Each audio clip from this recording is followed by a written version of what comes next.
back with another video. I need auto-tune. Yeah, I just put some auto-tune in the middle of my videos. Like, but yeah. So,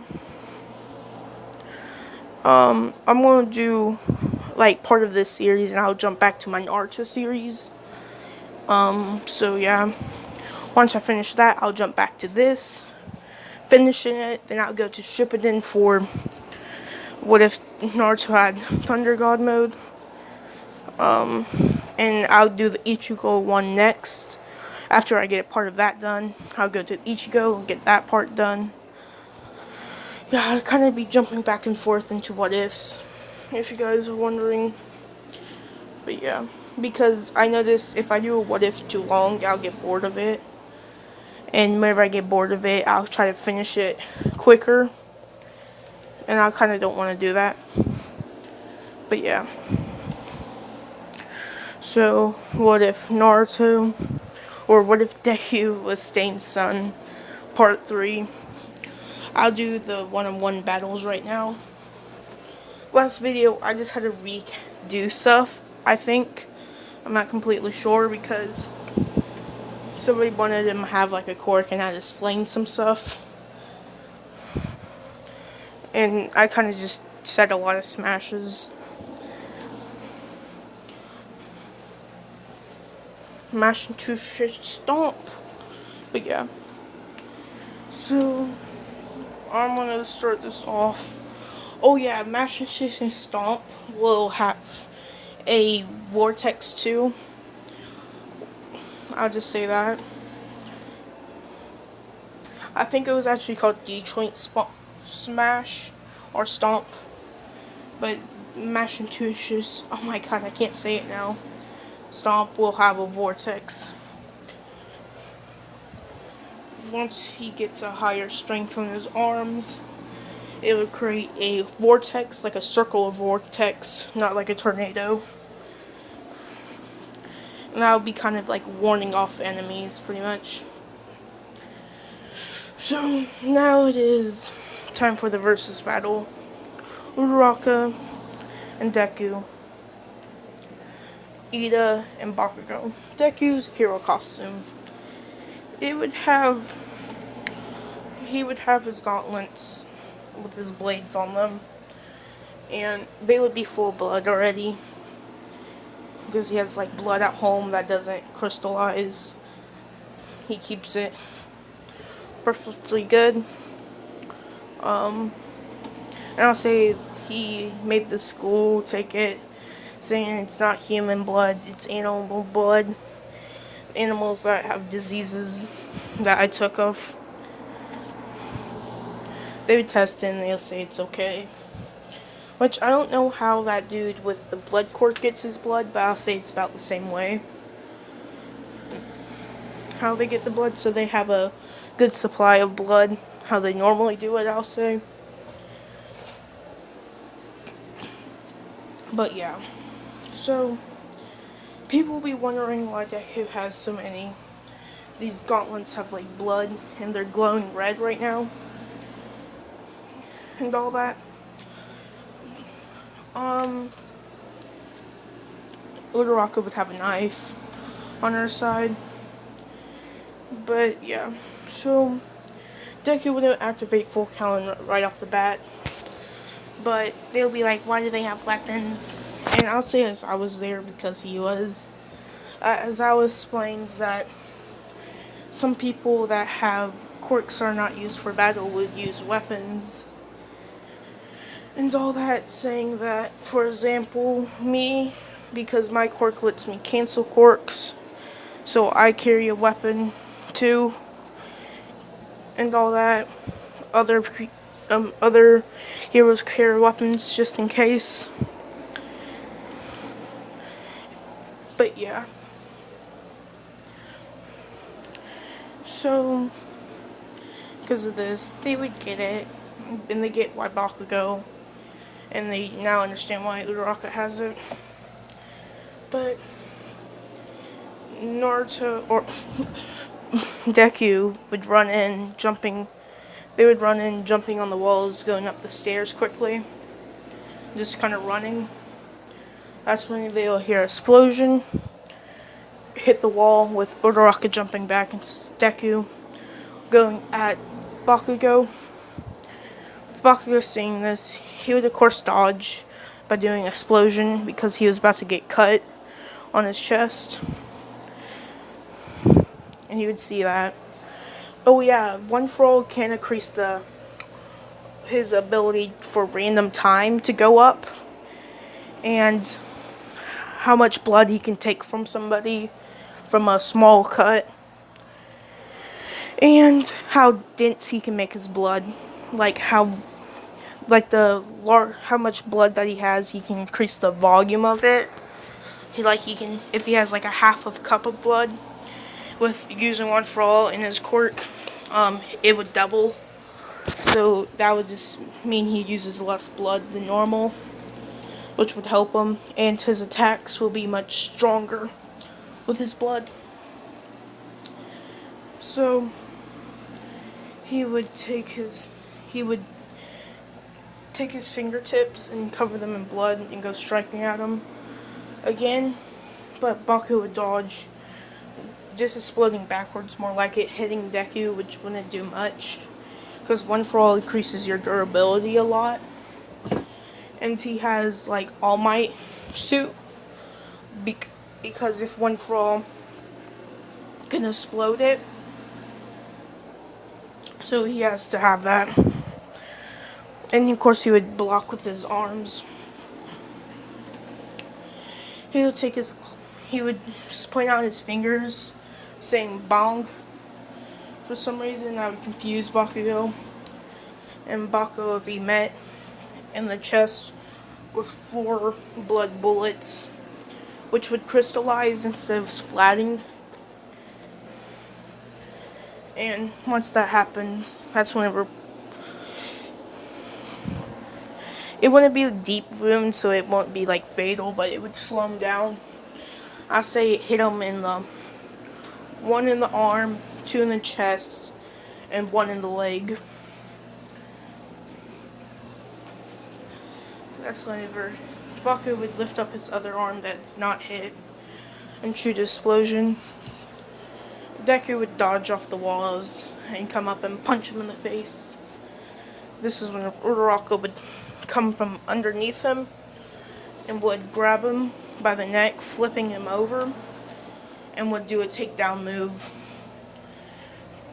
And they would put the tape on Bakugo, taking him out. Deku would distract the blood bullets from him, as people see blood come out, but that's when Deku would kind of repair him with his own blood, or with Bakugo's own blood, which would be like so you can heal people from his attacks, or sort of stop them from bleeding, more like it. They would get up with seeing Ida there. Ida would charge. We know Ida is definitely faster than Stain, or he might be a little faster than Stain. So Uraraka should be able to keep up with him if she lightens her body some, which she can also glide, if you guys were wondering. Like, she can like float and kind of move like that. I'll say train her quirk so much she can actually kind of like float in the air and move, kind of like hovering from Dragon Ball, the original series, how we seen them kind of hover. You know how Krillin could kind of hover a little bit. She can kind of do that. But yeah. So she can definitely almost keep up with Ida, but Ida is a little bit faster. And his attacks will be stronger with his kicks, because he does have a engine behind those. But because his movements are kind of just one-sided kicks, Uraraka can keep up. And she does have armor on her legs and on her arms, so she can block, which would crack Ida's armor from his own kicks, from hitting this dense metal. It's light metal, but it's so dense that it's really hard, pretty much, and really light. which would start cracking Ida's armor with her punching them, jumping back. Right now, she's kind of just hitting the middle pieces, or one spot at a time every time. She would back up, taking out her knife this time, and run at him, and she would hit the same middle piece of armor with the knife, which the knife is super hard to, breaking it, slicing his chest a little bit. That's whenever Deku, or I'll just give Uraraka this attack, but Deku would actually stop the bleeding because he's trying not to let anybody get too hurt. Or Ida saying this, saying that if he just let me bleed a little more, I would have got a lot weaker. But he would go kicking at Uraraka, with Uraraka opening up her hand with something rolling into them, because I'll say they have attractions on them to give her knives and stuff. But this will be kind of a piercing knuckle ring, and would punch him in the back of the chest, or yeah, in the back, with 2 hits and cracking it, and would kicked it, breaking it, just kind of breaking off his armor. But that's whenever she would break the armor on his front and his back enough that she would go up, dodging one for his kicks, throwing an uppercut, hitting his armor and breaking off his mask and his whole chest armor. And that's whenever he or she would grab him by the face, kicking him back of the leg with their armor cleats or something like that. I don't know what they would be called. And she would pretty much like take him down and would put tape on him saying Heroes teams win.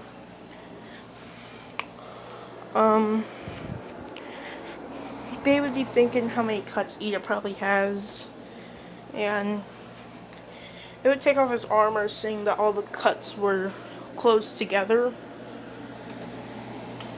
I will be putting a lot of Uraraka battle scenes with Deku, because that's kind of how they work together a lot. But yeah. Uraraka's hero costume, she would have went with like more like a bunny look.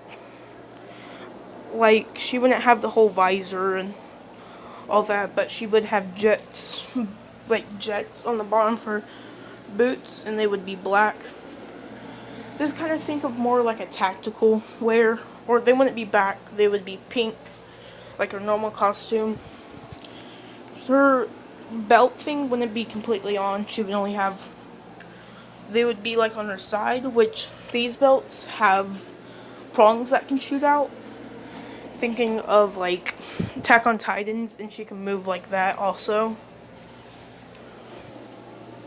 She has knives on, I'll say she has her gauntlets, or like her armor up her arm, actually has a Spencer item on it, where she can dispense of weapons and stuff that she wants by clicking her fingers.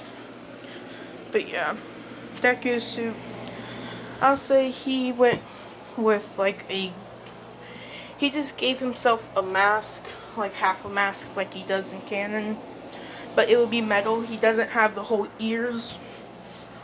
He has wires in them also.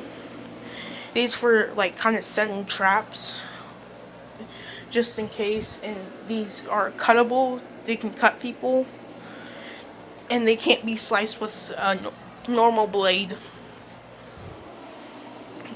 But Uraraka's and Deku's blades are not normal, pretty much. I'll just say that. Especially Deku's gauntlets. They're kind of, think of chakra swords from Naruto, and call them cork swords, pretty much. it kind of absorbs somebody's quirks. That also applies to Uraraka's, which he doesn't know about this, but Deku doesn't either. He just thought that was just part of his quirk. I'm gonna just have elements. Hope you like this. This was kind of just a battle scene, but yeah. See you guys later. I'll do another one after this. Goodbye.